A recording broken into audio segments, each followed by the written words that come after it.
Vamos a continuar con la serie que hemos estado compartiendo y seguimos con las obras de la carne. Así que a la carne le hemos estado dando duro todos los miércoles. Las obras de la carne, ya vamos en la parte sexta. Y vamos a leer siempre como inicio Gálatas capítulo 5, versículo 16 al 21. Gálatas capítulo 5, versículo 16 al 21. Y vamos a leer en la versión Reina Valera 60. Dice, digo pues, andad en el Espíritu y no satisfagáis los deseos de la carne. Porque el deseo de la carne es contra el Espíritu y el Espíritu es contra la carne. Y estos se oponen entre sí para que no hagáis lo que quisierais. Pero si sois guiados por el Espíritu, no estáis bajo la ley.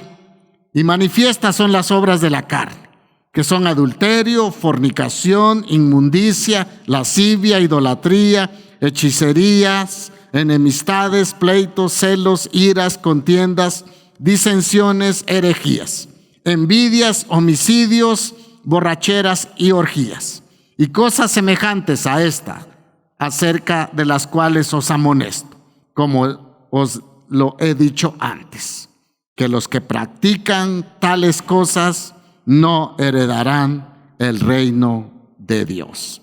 Padre, en el nombre de Jesús, queremos darte gracias por esta palabra. Gracias porque solamente el Espíritu Santo puede traer revelación a nuestro corazón, a nuestra vida, y tú eres el que produces el hacer como el hacer por tu buena voluntad.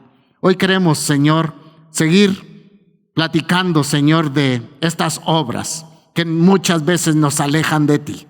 Pero queremos, Señor, que con la ayuda de tu Espíritu Santo, nosotros podamos ser vencedores en todas estas áreas para glorificar tu nombre y para poder vivir vidas en libertad acá en la tierra. En el nombre de Jesús. Amén. Bueno, como hemos visto, hay una serie de obras de la carne. Las clasificamos en 4 grupos y hablamos ya bastante de ellas. Realmente solamente nos faltan 3. Con esta que voy a compartir solamente nos faltarían las 2 últimas, que son las borracheras y las orgías. Y realmente, si no tenemos cuidado, estas obras de la carne pueden controlar nuestra vida, pueden formar parte de nuestra cotidianidad y también harán detener en nuestra vida el crecimiento espiritual. Y no solamente harán detener, sino que realmente si vivimos constantemente practicando algunas de estas obras, realmente la Biblia es muy enfática y dice que no podremos heredar el reino de Dios. Así que Juan 5:18, vea, no solamente Pablo nos habla de esto, sino en 1 Juan 5:18 dice, y sabemos que todo aquel que ha nacido de Dios no practica el pecado. Y acá dice en Gálatas que los que practican estas obras de la carne no heredarán el reino de Dios. Y Juan está dándonos a nosotros también el mismo sentir. Dice, no practica el pecado los que han nacido de Dios, pues aquel que fue engendrado por Dios, dice, le guarda y el maligno no le toca. Hoy vamos a hablar solamente de homicidios. Y usted dirá, pues yo no tengo cara de matón, no soy sicario. Pero al final de repente usted se va a identificar con algo de esto. Bueno, homicidios realmente, o cometer un homicidio, es sencillamente darle muerte física a una persona o quitarle la vida. Fíjese que cuando vamos al libro de Génesis, este es el segundo pecado que se menciona en la palabra de Dios. El primero fue la desobediencia de Adán y Eva. Y el segundo fue realmente un homicidio. Y desde ese momento hasta nuestros días, yo no sé cuántos miles de millones de personas el ser humano le ha quitado la vida. Entonces, Génesis capítulo 4 nos habla de la muerte de Abel. Y realmente cuando uno puede analizar un poquito qué llevó a Caín a cometer semejante pecado, y cuando uno ve realmente este pasaje, uno se puede dar cuenta que fueron dos cosas que motivaron a Caín a matar a su hermano. Número uno, se enojó con su hermano porque Dios a él no le había recibido la ofrenda. Vea cómo inicia. Se enojó con Dios. Él ni siquiera examinó su corazón, sino que se dejó guiar por este sentimiento, esta emoción. Y también número dos fue la envidia, porque dijo, ¿cómo es posible que solamente a mi hermano Dios le haya recibido la ofrenda y a mí no? Y vea, ese fue el motivo por el cual llevó a matar a su hermano. Y aún, hermanos, él no se detuvo. Fue tanta la envidia, tanto el enojo que él sentía en su corazón, que no escuchó la voz de Dios. Cuando este hombre se dio cuenta Dios se dio cuenta de lo que este hombre estaba pensando, Dios vino en rescate por este varón y vino a hablarle y dice, Caín, ¿por qué ha decaído tu semblante? ¿Qué está pasando en tu vida? Y Caín, pues el Señor le dijo, bueno, el pecado está como una bestia salvaje para derrotarte a ti, pero tú lo puedes derrotar a él. Y a pesar de que Dios le habló, escuche, no cambió su corazón. Y fue que cometió este gran pecado de homicidio. La lección realmente que aprendemos de Caín es que tenemos que vencer estos pensamientos, estas emociones, este enojo, porque el enojo puede llevar a la persona a tener odio contra otra persona. Y también el enojo puede llevar a un tercer paso a esta persona, y es que puede volverse violenta, puede matar físicamente a una persona o también la puede matar con sus palabras. Entonces vea cómo debemos de ser gobernados por la palabra y el Espíritu Santo para que nuestros pensamientos sean puros y que ese enojo, que es una obra de la carne, nosotros podamos ponerle un freno y que no se convierta en odio, y que el odio pueda llevar a quitarle la vida a otra persona o sencillamente a matarla con nuestras propias palabras. Jesús enseñó que el odio y el enojo quebrantan el sexto mandamiento, que dice, no matarás. Y vea qué dijo Jesús en Mateo 5, 21 y 22. Dice, oísteis que fue dicho a los antiguos, no matarás, y cualquiera que matare será culpable de juicio. Pero yo os digo que cualquiera que se enoja contra su hermano será culpable de juicio, y cualquiera que diga necio a su hermano será culpable ante el concilio, y cualquiera que le diga fatuo, o sea maldito, o que lo maldiga, quedará expuesto al infierno de fuego. El homicidio realmente no es solamente quitarle la vida física a alguien, sino es sentir uno enojo por una persona y sentir un odio en el corazón que lo lleva a uno a asesinar a otra persona con sus propias palabras. Y el Señor dice que así como alguien mata físicamente a alguien, va a ser culpable y va a ser llevado a juicio. También las personas que sienten odio y que sienten ese enojo contra el hermano, también van a ser culpables del juicio de Dios. Vea, hermano, no es solamente el homicidio quitarle la vida a alguien, sino realmente es sentir en el corazón un aborrecimiento por nuestro hermano. Y vea qué dice 1 Juan capítulo 3, versículo 14 y 15. Dice: nosotros sabemos que hemos pasado de muerte a vida, en que amamos a los hermanos. O sea, ¿cómo damos a conocer nosotros que hemos pasado de muerte a vida? Cuando amamos a nuestros hermanos. Y dice: el que no ama a su hermano permanece en muerte. Todo aquel que aborrece a su hermano, dice, es homicida. Homicida. Y sabéis que ningún homicida tiene vida eterna permanente en él. Wow. Uno dice, entonces no es sencillamente sacar el AK-47 o el cuchillo o un bate de béisbol y matar a alguien y quitarle la vida físicamente, sino que sentir uno un odio contra alguien. No sé si usted ha oído esta expresión que muchos o muchas dicen: es que lo odio.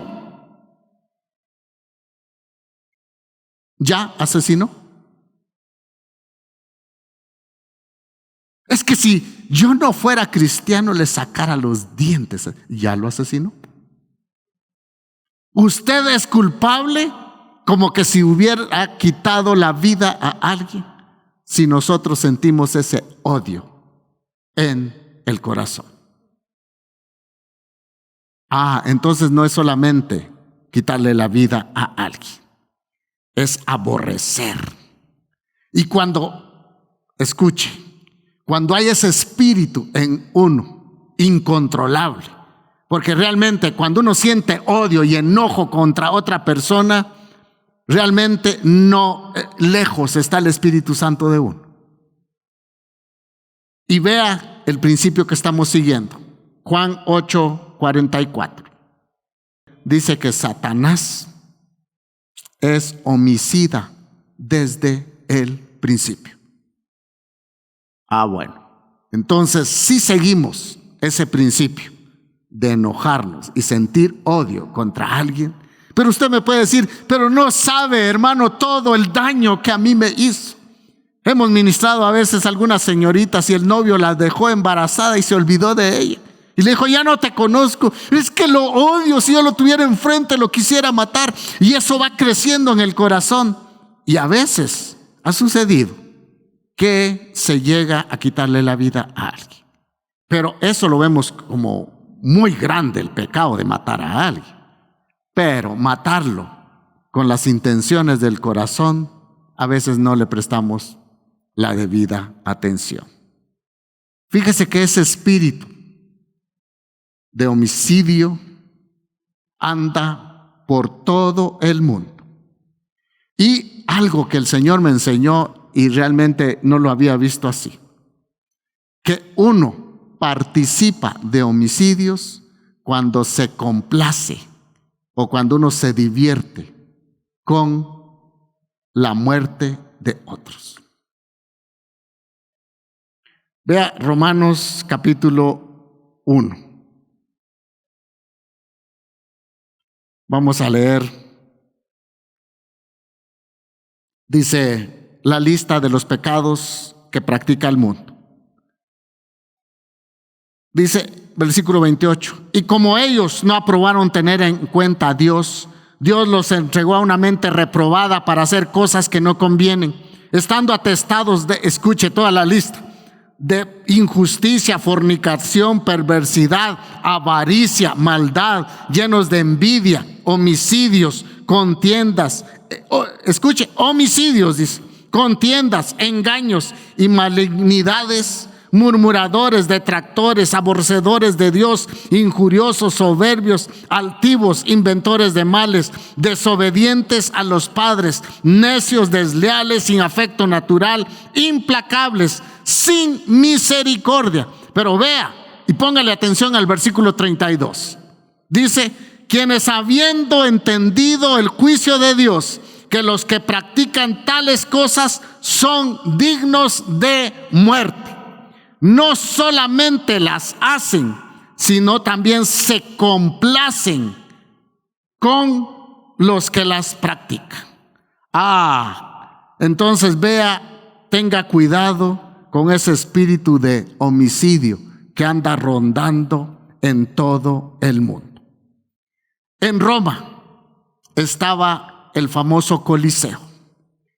Y a este Coliseo asistían multitudes de personas de todas partes del Imperio Romano.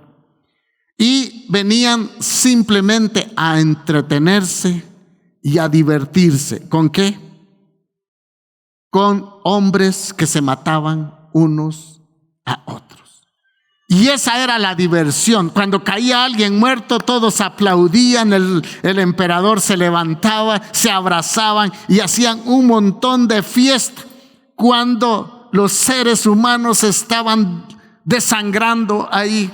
Y también en ese tiempo metían a muchos allí para que pelearan con las fieras. Y era una diversión cuando un ser humano era devorado por las fieras. Y uno dice, dice uno, ¡qué barbaridad! Y uno puede decir eso, ¿verdad? ¡Qué barbaridad!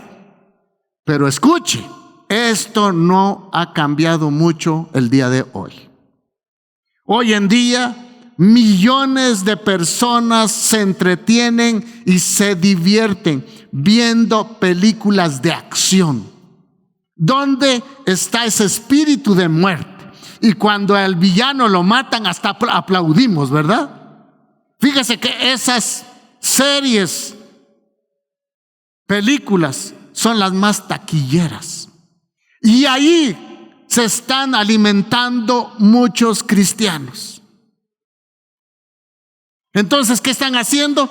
Complaciéndose con la muerte, aunque es algo ficticio. Pero el espíritu de muerte, de homicidio, está ahí. Y no digamos de los videojuegos. Yo hice una pregunta nada más. ¿Cuántas horas tarda el calamar? Ese es de muerte, ¿va? Y muerte, y muerte. Aunque sean muñecos. Pero el espíritu ahí está. ¿Y sabe qué? Y los papás con los hijos ahí abriendo la boca. 6 horas comiendo palomitas de maíz. Alimentando el espíritu de homicidio. Escuche, varios de los que han matado a cantidad de personas, los familiares dicen que se mantenían encerrados, adictos a los videojuegos. Padres, por favor, controlen a sus hijos. Ese espíritu Satanás lo ha enviado. ¿Para qué? Para que nosotros nos complazcamos, ¿sí?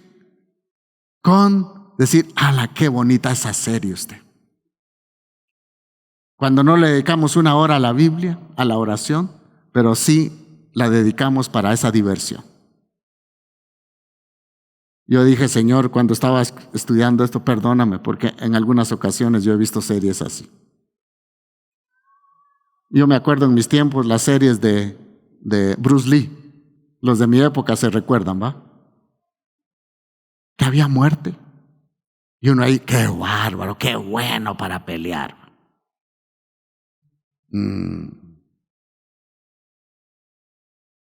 Hermanos, ¿cómo podemos colaborar nosotros para que ese espíritu de homicidio pueda reinar en nuestro hogar? Esta es una manera muy sutil de Satanás, también de poner insensible el corazón, haciéndonos ver que realmente es algo normal. Yo no sé si a usted le duele cuando fusilaron a alguien, cuando mataron. Yo vi unas noticias de México que la vez pasada, en un funeral, fueron a acribillar a los que estaban vivos. Y uno dice, ¿ese espíritu de muerte? Sí, ahí anda rondando. Y uno puede decir, el diablo es tan sutil que con juegos que aparentemente no son dañinos, nuestros hijos participan allí. Y lo triste es que nosotros alimentamos ese espíritu comprándoles esos juegos. Papás que tienen niños chiquitos, cuídenlos por favor. Y también el homicidio o suicidio, no sé, el aborto. Desde el año 2015 al 2019 se habían realizado más de 73.3 millones de abortos cada año. Y solo del 1 de enero al 15 de enero, en 15 días del año 2021, escuche, se habían realizado más de 1.7 millones de abortos en el mundo.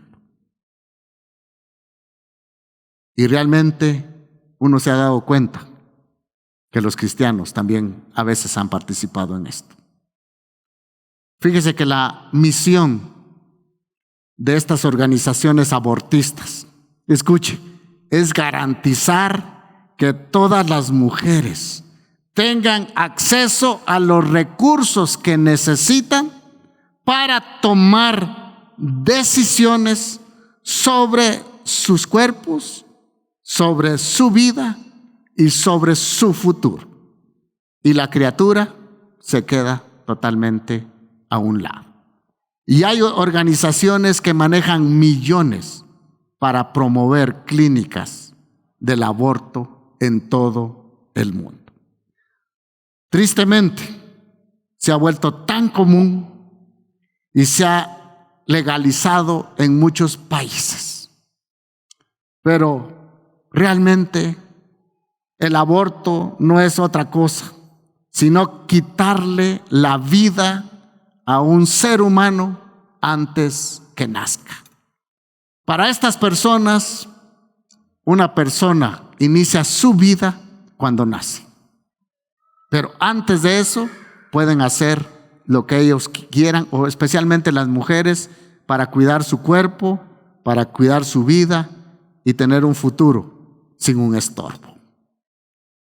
La Biblia dice que la vida inicia desde la concepción, no al nacer.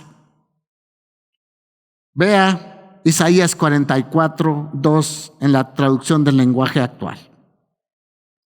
Me encanta este pasaje, le está hablando a la nación de Israel. Dice, yo soy Dios, tu creador. Yo te formé desde antes que nacieras y vengo en tu ayuda. No tengas miedo, querido pueblo mío. Tú eres mi fiel servidor. Tú eres mi elegido. Pero lo que me llama la atención y en contexto con lo que estamos platicando es que dice el Señor, yo soy Dios, tu creador. Yo te formé antes que nacieras. Y uno dice, wow, Dios está diciendo que Él nos formó antes que naciéramos. Pero para reforzar esto, leamos el Salmo 139, versículo 13 y 16. Mire al 16, la Nueva Traducción Viviente.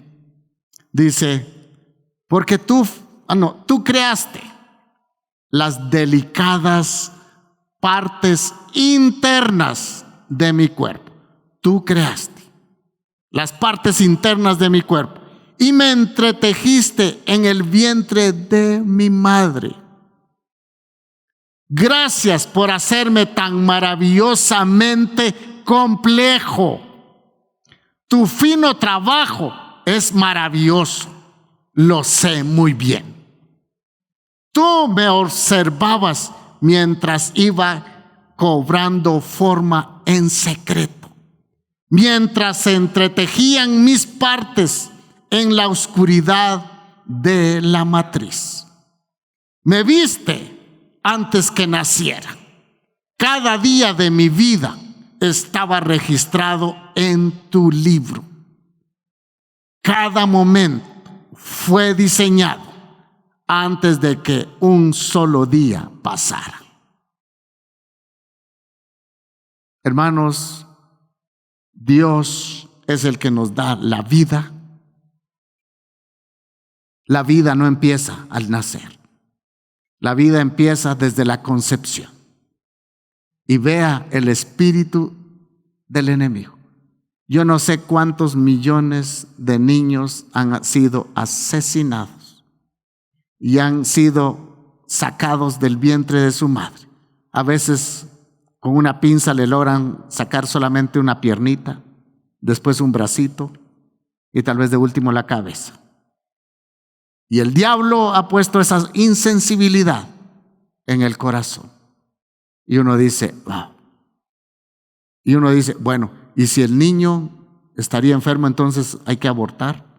Mire, Dios no le está preguntando si el niño está bien o está mal.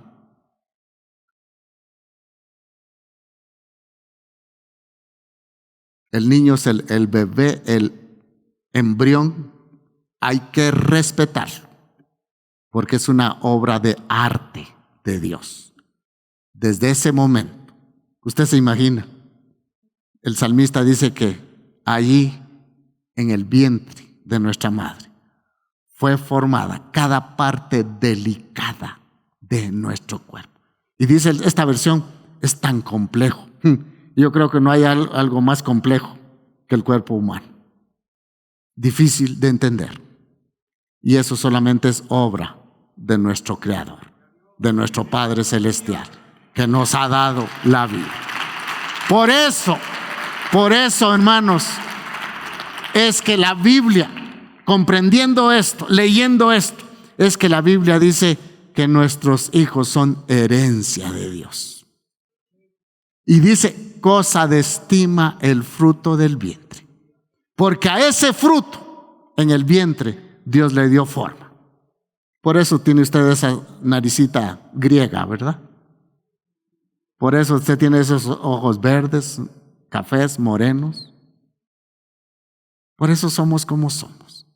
Usted se imagina si nos maravillamos solo de fuera del cascarón, usted se imagina cómo es dentro. ¿Cómo es el cerebro, hermanos? ¿Cómo funcionan los ojos? ¿Cómo funcionan los oídos? No, de verdad es tan complejo. Y el salmista dice, es complejo. Eso solamente es una obra de arte del Creador. Entonces, hermanos, el homicidio no solamente es quitarle la vida física a alguien. También es sentir odio contra otra persona y maldecirlo. Y también, lo que a veces tal vez no nos va a gustar, es que muchas veces nos complacemos, igual que los romanos, aplaudiendo las muertes de los seres humanos. Y a veces nosotros hemos caído. Sí, ya vino tal serie, ¿verdad? ¡Wow! Y aquellas ametralladoras y todo. Y como dije, cuando muere el villano, es que aplaudimos. Y cuando muere nuestro héroe, lloramos.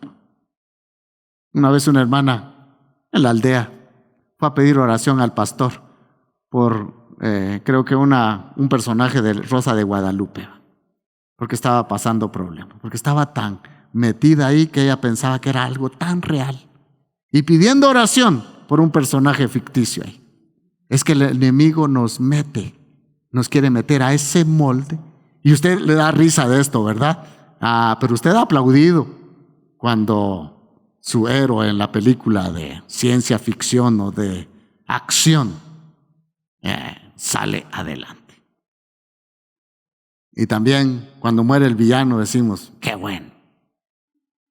Y nuestros niños y nuestros jóvenes, muchas veces nosotros con nuestra propia plata, estamos dejando entrar ese espíritu de homicidio.